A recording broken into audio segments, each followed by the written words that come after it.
ஓம் ஸ்ரீ சாய்ராம். மே 29, 2026 சுவாமி வழங்கும் இன்றைய அருளமுதம்.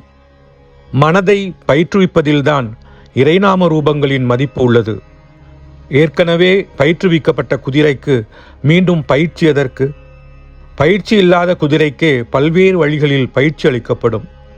அதேபோல நிலையற்ற மனதை கட்டுப்பாட்டில் கொண்டு வருவதற்காகவே பிரார்த்தனை, பஜனை, இறை நாமஸ்மரணை ஆகியவை ஏற்படுத்தப்பட்டுள்ளன. முதலில் குதிரை பல திசைகளில் ஓடும். ஆனால் பயிற்சி அளிப்பவர் கவலைப்படுவதில்லை. அவர் கெட்டியாக கடிவாளத்தை மட்டும் பிடித்து கொண்டிருக்க வேண்டும். அதேபோல முதலில் நாமஸ்மரணை, தியானம் முதலியவற்றை செய்யும் போது மனம் எனும் குதிரை பல திசைகளில் தரிகட்டு ஓடுவது சகஜமே. அதற்காக நீங்கள் கவலையோ கலக்கமோ விரக்தியோ படக்கூடாது. இறைவனது திருநாமம் எனும் கடிவாளத்தை கெட்டியாக பிடித்து கொள்ளுங்கள். குறுகிய காலத்துக்குள் உங்களுடைய பேச்சும் சிந்தனைகளும் உங்களுடைய கட்டுப்பாட்டிற்குள் வந்துவிடும்.